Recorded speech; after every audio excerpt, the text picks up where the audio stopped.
Aujourd'hui, je vous lis la suite du livre Belle Amie de Guy de Maupassant. Elle se leva. Ça va être charmant de collaborer comme ça. Je suis ravie de votre idée. Tenez, asseyez-vous à ma place, car on connaît mon écriture au journal. Et nous allons vous tourner un article, mais là, un article à succès. Il s'assit, prit une plume, étala devant lui une feuille de papier et attendit. Madame Forestier restait debout, le regardait faire ses préparatifs. Puis elle atteignit une cigarette sur la cheminée et l'alluma. « Je ne puis pas travailler sans fumer, dit-elle. Voyons, qu'allez-vous raconter ?» Il leva la tête vers elle avec étonnement. « Mais je ne sais pas, moi, puisque je suis venue vous trouver pour ça. » Elle reprit. « Oui, je vous arrangerai la chose. Je ferai la sauce, mais il me faut le plat. » Il demeurait embarrassé. Enfin, il prononça avec hésitation. « Je voudrais raconter mon voyage depuis le commencement. » Alors elle s'assit en face de lui, de l'autre côté de la grande table, et le regardant dans les yeux.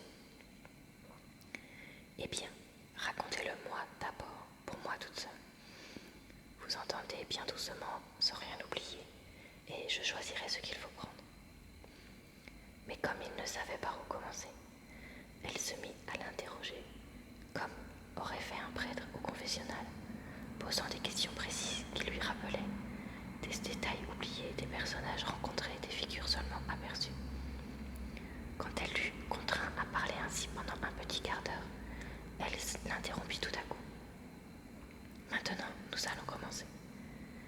D'abord, nous supposons que vous adressez à un ami vos impressions, ce qui vous permet de dire un tas de bêtises, de faire des remarques de toute espèce, d'être naturel et drôle si nous pouvons. Commencez. Mon cher Henri, tu veux savoir ce que l'Algérie? Non, ce que c'est l'Algérie, tu le sauras. Je vais t'envoyer, n'ayant rien à faire, dans la petite case de boue sèche qui me sert d'habitation, une sorte de journal de ma vie jour par jour, heure par heure. Ce sera un peu vif quelquefois, tant pis, tu n'es pas obligé de le montrer aux tables de ta connaissance. »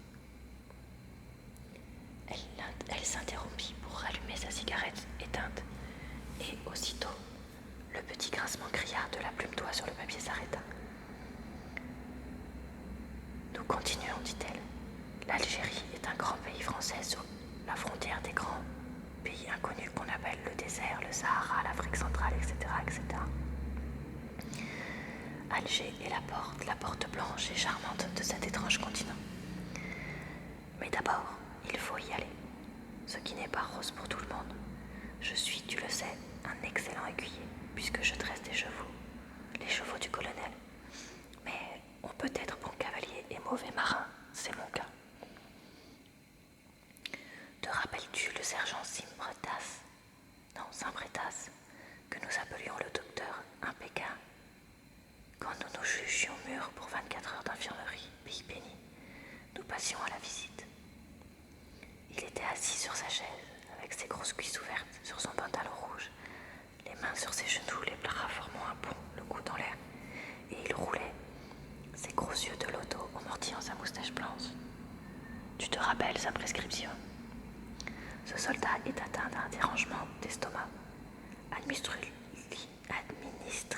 le vomitif NDEG.3 selon ma formule, puis 12 heures de repos, il ira bien. Il était souverain, ce vomitif, souverain et irrésistible.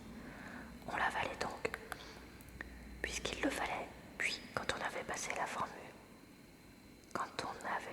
par la formule du docteur APK, on jouissait de 12 heures de repos bien gagnées. Eh bien, mon cher, pour atteindre l'Afrique, il faut subir pendant 40 heures une autre sorte de vomitif irrésistible selon la formule de la compagnie transatlantique. Elle se frottait les mains, tout à fait heureuse de son idée. Elle se leva et se mit à marcher, après avoir allumé une autre cigarette, et elle dictait en soufflant des filets de fumée qui sortaient d'abord tout droit d'un petit trou rond au milieu de ses lèvres serrées, puis s'élargissant, s'évaporait en laissant par place dans l'air des lignes grises, une sorte de brume transparente une buée pareille à des fils d'araignées. Oui, je m'excuse pour les bruits de voiture que vous devez probablement entendre derrière. Parfois, d'un coup de sa main ouverte, elle effaçait ses traces légères et plus persistantes. Parfois aussi, elle les coupait d'un mouvement tranchant de l'index et regardait ensuite avec une attention grave les deux tronçons d'imperceptible vapeur disparaître au lendemain. Et du roi, les yeux levés, suivait tous ses gestes, toutes ses attitudes, tous les mouvements de son corps et de son visage, occupé à ce jeu vague qui ne prenait point sa pensée. Elle imaginait maintenant les péripéties de la route, portrait duré des compagnons de voyage inventés par elle, et ébauchait une aventure d'amour avec la femme d'un capitaine d'infanterie qui allait rejoindre son mari. Puis, s'étant assise, elle interrogea du roi sur la topographie de l'Algérie qu'elle ignorait absolument. En 10 minutes, elle en sut autant que lui, et fit un petit chapitre de géographie politique et coloniale pour mettre le lecteur au courant et le bien préparer à comprendre les questions sérieuses qui seraient soulevées dans les articles suivants. Puis, elle continua par une excursion dans la province d'Oran, une excursion fantaisiste où il était surtout question des femmes, des Mauresques, des Juifs, des Espagnols. Il n'y a que ça qui intéresse, disait-elle. Elle termina par un séjour à Saïda, au pied des hauts plateaux, et par une jolie petite intrigue entre le sous-officier Georges Duroy et une ouvrière espagnole, employée à la manufacture d'Alpha de Ain el Hadjar. Elle racontait les rendez-vous la nuit, dans la montagne pierreuse et nue, alors que les jacals, les hyènes et les chiens arabes crient, aboient et hurlent au milieu des rocs. Elle prononça d'une voyageuse la suite à demain, puis se relevant. C'est comme ça qu'on écrit un article, mon cher monsieur. Signez, s'il vous plaît. Il est signé. Mais signez donc. Alors il se mit à rire et écrivit au bas de la page Georges Duroy.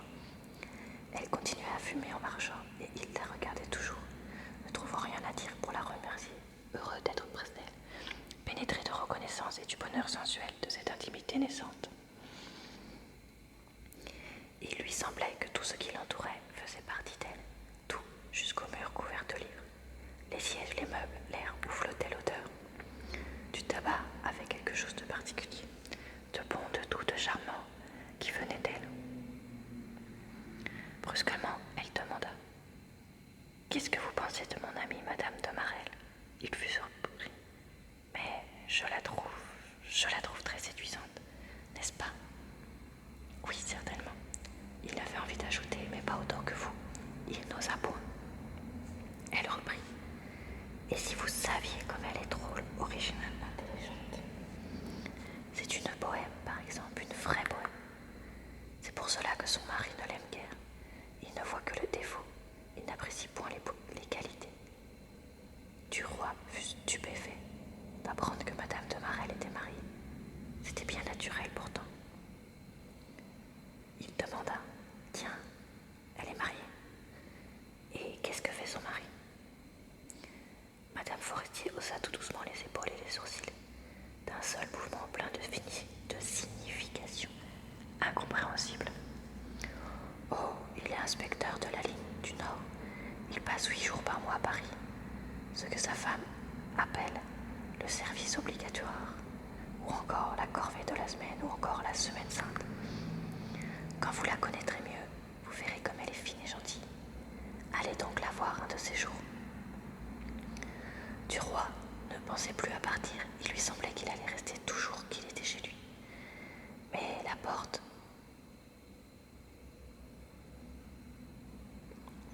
s'ouvrit sans bruit et un grand monsieur s'avança, qu'on n'avait point annoncé. Il s'arrêta en voyant un homme. Madame Forestier parut gênée une seconde, puis elle dit de sa voix naturelle, bien qu'un peu de rose lui faut monter des épaules au visage.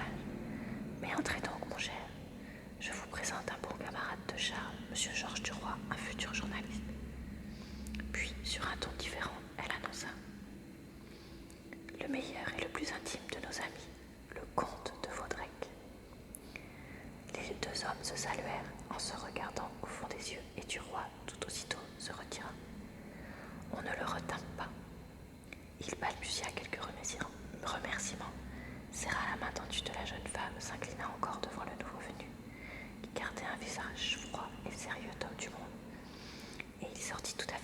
s'envoler comme s'il venait de commettre une sottise. En se retrouvant dans la rue, il se sentit triste, mal à l'aise, obsédé par l'obscure sensation d'un chagrin voilé. Il allait devant lui se demandant pourquoi cette mélancolie subite lui était venue. Il ne trouvait point, mais la figure sévère du comte de Vaudreuil, un peu vieux déjà, avec des cheveux gris, l'air tranquille et insolent d'un particulier très riche et sûr de lui, revenait sans cesse dans son souvenir. Et il s'aperçut que l'arrivée de cet inconnu, brisant un tête-à-tête charmant où son cœur s'accoutumait déjà, avait fait passer en lui cette impression de froid et de désespérance qu'une parole entendue, une misère entrevue, les moindres choses, parfois suffisent à nous donner.